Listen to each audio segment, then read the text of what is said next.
Hello everyone and welcome back to Path to Wellness, the Wellness Clinic channel. I'm so glad that you are here. If this is the first time that we're meeting, well, welcome. My name is Meshi and I am the clinic director and owner of Path to Wellness Massage here in Waterloo.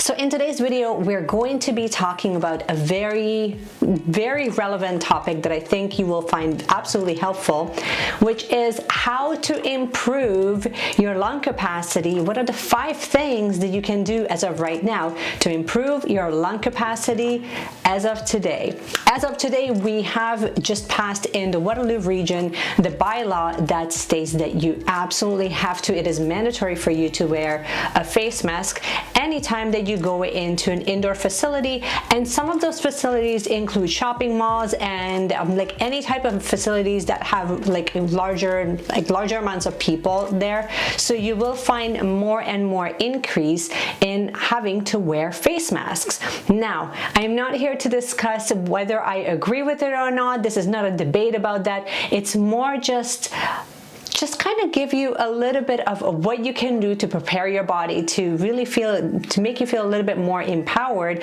in what you can do when you are not in large groups of people and you are socially distancing. What can we do with our health at that point? So without further ado, why don't we just jump right into it?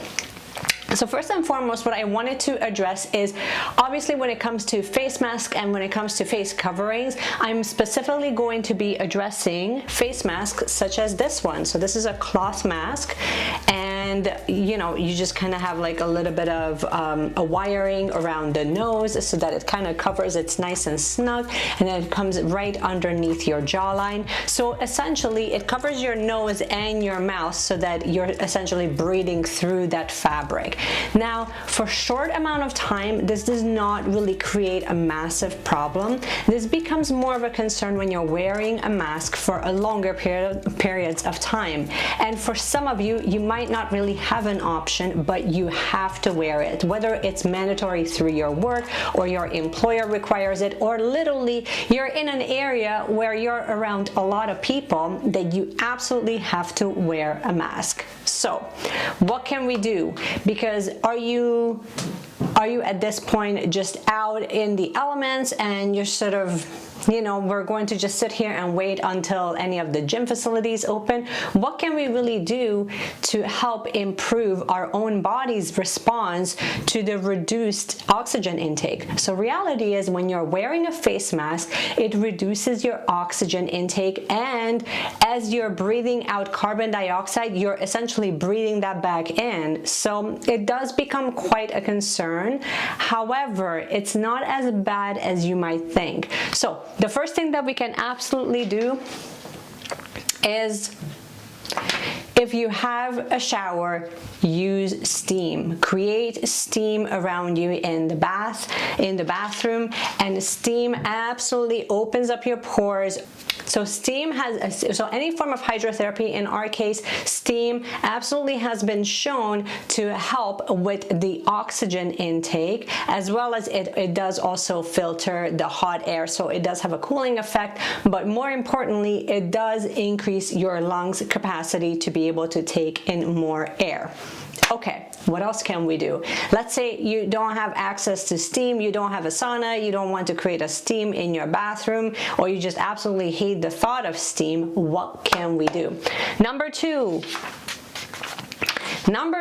is very simple. Most people absolutely hate it. I wish that they did it way more often, and I wish that it was actually way more talked about than it actually is, but it's so simple. It's using a neti pot. It's using a pot where you're basically cleansing the nostril area, and I would recommend doing this on a regular basis. If you're looking at facilities where there's a lot of people, even if there aren't a lot of people, air filtration generally is an issue. Moving into more of like the late summer and into the fall, allergies tend to be, especially for weed and ragweed, dandelions, that sort of thing. You might find that you might have a sensitivity to it. So one of the best ways that you can actually offset that is simply by using a neti pot. You add a tiny bit of salt into your pot, and and essentially you're allowing from one nostril to cleanse your entire nasal cavity as the water exits out from your right nostril. And then you can kind of do the same thing from the other side. It only takes a few minutes. You can do them in the shower. It's not a big deal, but when you start cleansing that area, when you start cleansing the nasal and facial cavities, it makes a world of a difference for your face and for your nose, for it to start filtering air at a much better rate. So super simple, very inexpensive. I would highly recommend it, and not just because there's a pandemic, but because it's part of good hygiene, to be honest. So let's move on to number 3. What else can we do besides steaming and using a neti pot? Well, I'm so glad that you asked.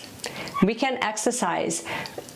It has been shown that when you exercise regularly, placing tension on your breathing, it actually helps with increasing your lung capacity to take on more oxygen.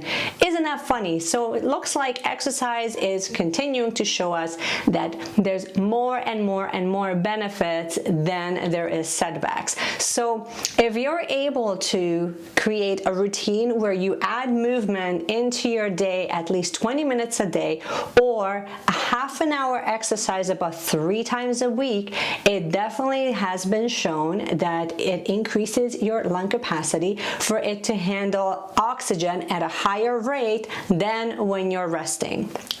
This is just obviously beyond some of the other health benefits that exercise provides, such as helping you with longevity, with strengthening your bones, with strengthening your muscles, with improving mood and hormones. I could go on and on. But for now, when we're just focused on strictly on lung capacity and oxygen intake, it has been shown that regular exercise routine does help you with increasing the volume of oxygen that your lungs are able to take in.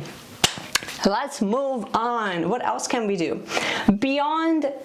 Beyond exercising regularly, you can actually increase your water intake. Water intake has shown that you're filtering through a lot of the, not only the dead cells, but also some of the things that your body is naturally trying to getting rid of.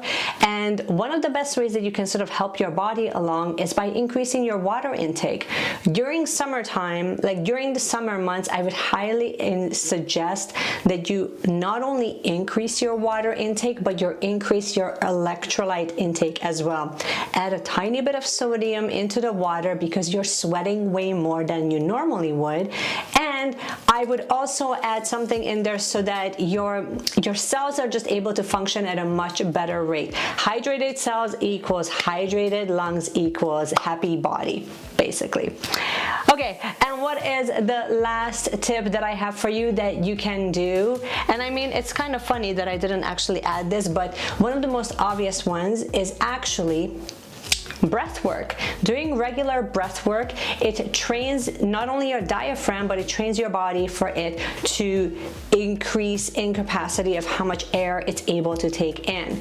In the next video, I'm going to be showing you, and we're going to go through in detail a couple of the exercises that has been shown to help with increasing your lung capacity and increasing your oxygen intake as well. So that will be coming up in my next video, but for now I just wanted to mention that regular breath work not only manages your mental health, your physical health, but also it helps with your lung health as well.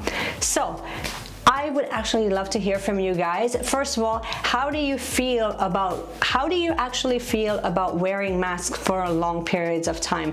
Do you find that it's cumbersome? Are you okay with it? Not that I wanted to start creating more of a debate about whether or not they are right or they are wrong, or is it part of a conspiracy. I more just wanted to kind of get your take on how you're feeling about it, because that's also going to be very, very important when it comes to, you know, how likely you are to start employing new habits that will actually help improve your health. I would also love to hear from you guys. Out of all the tips that I shared in this video, I would love to hear from you. Let me know which one are you willing to try today, because all of this information just becomes information unless, of course, you take action on it. So This is all I wanted to share with you guys today. I hope you have enjoyed this video. If you did, you already know what to do. You can give me a thumbs up. You can also subscribe to the channel so that you don't miss another video from our wellness team here at the clinic. And in the meanwhile, you guys just keep breathing, and I will see you guys again in my next one. Bye.